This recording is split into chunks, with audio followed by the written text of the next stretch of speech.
Bienvenidos a este repaso de la lección de escuela sabática. Esta lección nos brinda una gran oportunidad de cómo interpretar la Biblia, como nos refiere el título de la lección. Esta lección es de suma importancia para nuestra comprensión, cómo interpretar la Biblia. Durante mucho tiempo la Biblia estuvo lejos del alcance del mundo. Solo se encontraba en los idiomas originales y en el latín. Estos idiomas solo tenían acceso a una élite selecta. Con la Reforma Protestante, la Biblia se abrió nuevas fronteras en nuevos idiomas y nuevos lugares. Lutero empezó a estudiar la Biblia y en ella vio el uso que le daba aquellas personas de su época. Usando la Biblia, se pudo dar cuenta realmente de lo que Dios demandaba y en el 1517 clavó sus famosas 95 tesis, que eran un ataque frontal contra las indulgencias papales de entonces. Martín tenía un lema, era sola fide. Esto significa sola escritura. Quiere decir que la Biblia en sí debe ser nuestra regla de fe. Como adventistas y protestantes, mantenemos en alto el lema de Lutero, sola escritura. La Biblia es el único fundamento de nuestra fe y doctrinas. La Biblia es su propio intérprete y también es nuestra regla de fe. Todas las doctrinas cristianas deben deprenderse de la palabra de Dios. Es de suma importancia saber interpretar, entender la Biblia. Por ejemplo, muchos protestantes creen que en el Nuevo Testamento se abolió el séptimo día o sábado. Otros creen en la inmortalidad del alma, el tormento eterno en el infierno ardiente para los perdidos, también en un rapto secreto en el cual Jesús regresa de forma secreta y arrebata a los salvados. Ante tal desafío, entre tantas posiciones bíblicas, es importante nosotros poder entender lo que la Biblia dice.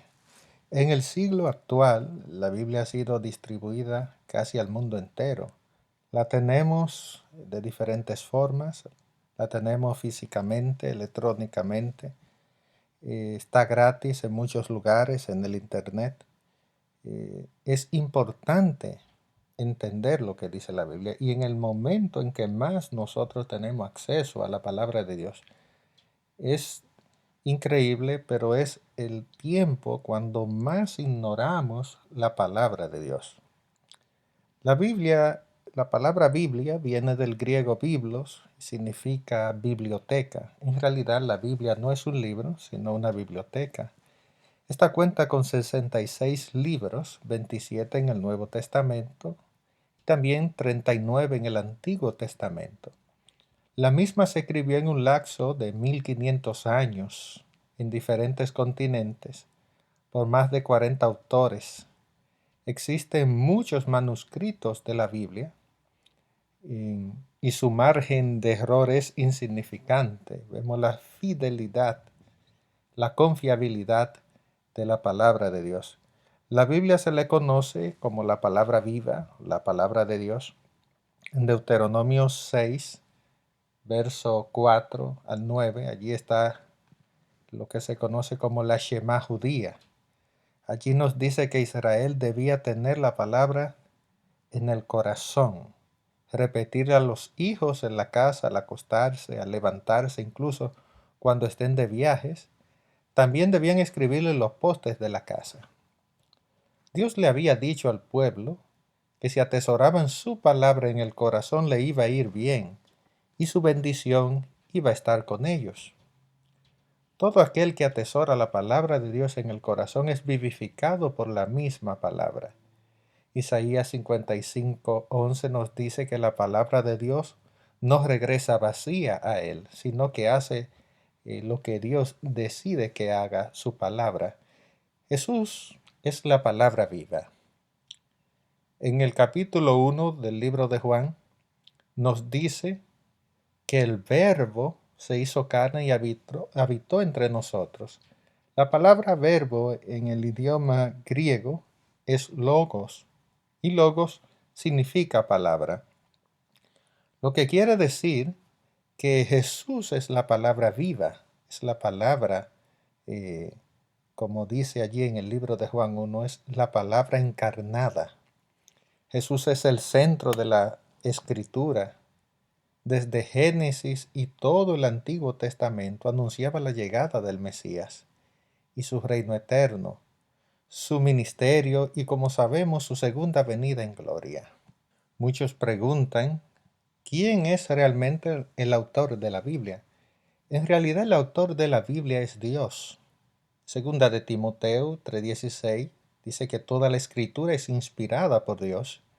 Dios usó al agente humano para que escribiera su palabra, y Dios ha protegido su palabra a lo largo de la historia. Muchas personas distintas participaron en la escritura de la Biblia. Segunda de Pedro 1:21 dice que la Biblia no fue traída por voluntad humana, sino que los santos hombres de Dios hablaron siendo inspirados por el Espíritu Santo. El apóstol acá nos quiere decir que no fue una lógica humana, no fue una interpretación humana o un trabajo humano. Todo aquello que atesoramos, que tenemos, como la palabra de Dios, vino por Dios. Solamente que Dios usara al hombre para que escribiera o para que pudiéramos nosotros tener la palabra. El hombre fue el instrumento, la pluma, por así decirlo, que Dios usara. El apóstol Pedro, en segunda carta de Pedro 1:19, nos habla de cuán confiable es la palabra de Dios. Así que la Biblia como profecía también es muy, muy emocionante lo que allí nos dice. Dice, tenemos la palabra profética más segura, a la cual hacéis bien en estar atentos como una antorcha que alumbre el lugar oscuro. Las profecías bíblicas nos anuncian el porvenir. Muchas de estas son apocalípticas y clásicas. En su clase muchas condicionales y otras incondicionales. Esto quiere decir que muchas profecías se cumplirán sin importar lo que el hombre haga. Las condicionales se cumplen dependiendo de qué decisión tomemos. Por medio de las profecías podemos saber cómo terminará la historia humana y el nuevo mundo restaurado. Dios quiere que cada ser humano tome decisión de vida en lo que la profecía nos muestra. Las profecías bíblicas nos llevan a una seguridad de cómo iba a terminar todo. Podemos ver que desde Génesis ya se anunciaba la llegada del Mesías, su ministerio y el libro de Daniel, capítulo 8, capítulo 9. Allí nos empieza a hablar de esta gran profecía de las 2300 tardes y mañanas y las 70 semanas que cubrirían un lapso especial, y vemos allí cómo el Mesías daría su vida en aquella oportunidad. En la Biblia podemos encontrar a través de sus páginas, podemos ver la historia humana. En la misma se registra la caída y restauración del hombre, vemos el plan de redención en acción, vemos la historia de Dios en favor de la humanidad. No es un libro filosófico, no es un libro de cuentos, es un libro que registra de dónde vinimos, cómo llegamos donde estamos y cómo terminaremos dependiendo de nuestras decisiones. Los testimonios de 12 hombres en los evangelios nos dan confianza. Por ejemplo, en un juicio, los casos son confirmados por los testigos oculares presenciales. Esto determina el juicio en gran parte y le da seguridad al jurado que está allí. En este caso no es uno ni dos hombres. Estamos hablando de 12 hombres que concuerdan en el cumplimiento de Jesús como el Mesías en la palabra de Dios. La historia futura de la redención nos dice que Cristo vendrá a buscar a sus hijos. Todos los que hagan arreglos de vida podremos estar con Él. Es el plan de Dios que cada persona pueda tener un ejemplar de la Biblia, pueda escuchar la Biblia si hay problema de la vista, pueda leer la Biblia si hay problema con sus oídos. La Biblia está asequible ya para todo el mundo. Está para niños, está para joven, está para adultos. La Biblia en sí ya es algo que nosotros debemos tener en nuestras manos. Y cuán bueno es Dios que nos ha dado la Biblia de todas formas, para que nosotros podamos prepararnos, para que la podamos entender. Pero en el tiempo que tenemos más acceso a ella es cuando más confusión tenemos, que el enemigo se ha adentrado allí con el fin de desorientar nuestras mentes. Ya hay más de 33,000 religiones. Las personas que tienen temor de Dios quieren saber de Dios. Dice, ¿a dónde puedo ir? ¿Qué puedo hacer? Yo quiero decirte que el paso número uno es hacerte de un ejemplar de la Biblia, leerla y pedirle a Dios que te dé dirección y sabiduría. Millones han sido transformados al escuchar de Jesús y leer su historia. Muchos son tocados al escuchar o al leer la palabra de Dios. Si deseas conocer a Dios, empieza leyendo la palabra de Dios. Pídele a Dios que te hable por medio de ella.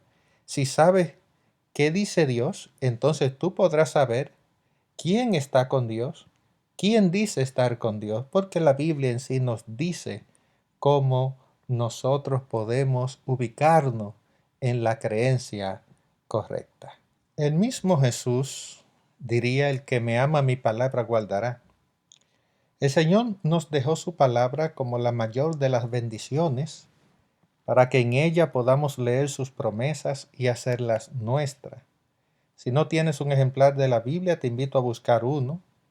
Y si lo tienes, te invito a que la estudiemos juntos. Es el plan de Dios que entiendas la Biblia. Y qué oportuno es esta lección de cómo interpretar la Biblia. Al estudiar la Biblia es importante tener un lugar aparte, un lugar dedicado a eso, donde tú puedas orar, donde tú puedas abrir sus páginas.